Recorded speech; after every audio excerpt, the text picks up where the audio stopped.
Léna et le royaume de l'imagination. Il était une fois une jeune fille nommée Léna qui habitait dans un joli village entouré de collines verdoyantes. Léna aimait passer ses après-midi à lire et à rêvasser sous un grand chêne, où elle s'inventait des histoires fabuleuses.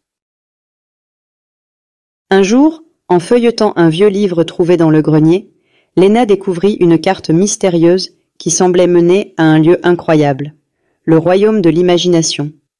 Curieuse et aventureuse, elle décida de suivre cette carte. En suivant le chemin tracé par la carte, Léna traversa des forêts enchantées où d'étranges créatures parlaient en chantant. L'air résonnait de mélodies irréelles qui la guidaient vers sa destination. Léna se sentait étrangement chez elle dans cet univers merveilleux. Après avoir marché pendant des heures, Léna arriva devant un immense portail en or, scintillant de toutes les couleurs de l'arc-en-ciel. Elle prit une profonde inspiration et franchit courageusement le seuil. Dès son entrée dans le royaume de l'imagination, Léna fut accueillie par un malicieux petit lutin nommé Pixel. « Bienvenue, chère Léna, » dit-il avec un sourire espiègle. « J'ai entendu parler de ton arrivée. Nous, les habitants du royaume, avons besoin de ton aide. » Inquiète mais intriguée, Léna écouta attentivement le lutin. « Un sorcier maléfique appelé Sorgrin a volé les couleurs de notre monde, » expliqua Pixel. « Sans elle, notre terre est devenue triste et terne. » Déterminée à rétablir la joie dans le royaume, Léna accepta la mission. « Nous devons trouver l'arc-en-ciel caché, » ajouta Pixel. « C'est la clé pour restaurer les couleurs volées par Sorgrin. »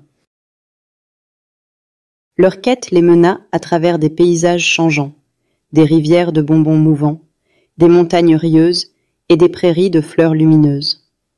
Chaque lieu visitait une part d'un rêve que Léna avait imaginé. En chemin, Léna rencontra divers alliés, une licorne sage, des grenouilles ballerines et même une vieille chouette savante qui lui offrit des conseils énigmatiques pour l'aider dans sa quête. Finalement, Léna et ses amis atteignirent la tour de Sorgrin, perdue dans une forêt obscure et silencieuse. Tous se cachèrent derrière les arbres, observant le sinistre sorcier jongler avec les taches de couleurs capturées.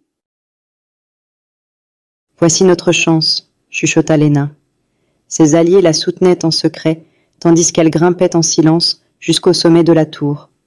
Elle savait qu'elle devait être courageuse. Arrivée en haut, Léna se retrouva face à face avec Sorgrin.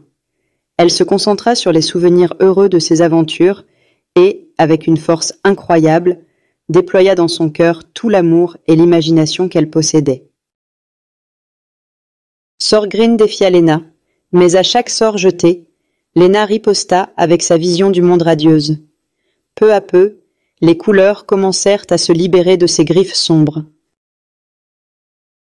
Avec un dernier éclat de lumière, l'arc-en-ciel jaillit du sceptre de Sorgrin, et la tour tout entière fut inondée de couleurs vives. Les alliés de Léna explosèrent de joie lorsqu'ils virent leur monde renaître. Le sourire aux lèvres, Léna salua Sorgrin, qui, transformé par cette démonstration de bonté et de créativité, promit de ne plus jamais s'en prendre au royaume. « N'oublions jamais la puissance de l'imagination », conseilla Léna avec sagesse. De retour devant le grand portail de l'or, Léna remercia ses amis et Pixel pour cette incroyable aventure. Elle emporta dans son cœur tous les souvenirs gravés de couleurs. En rentrant chez elle, Léna retrouva son village sous le grand chêne. Tout était pareil, pourtant elle savait que désormais, grâce à son imagination, aucune aventure n'était impossible.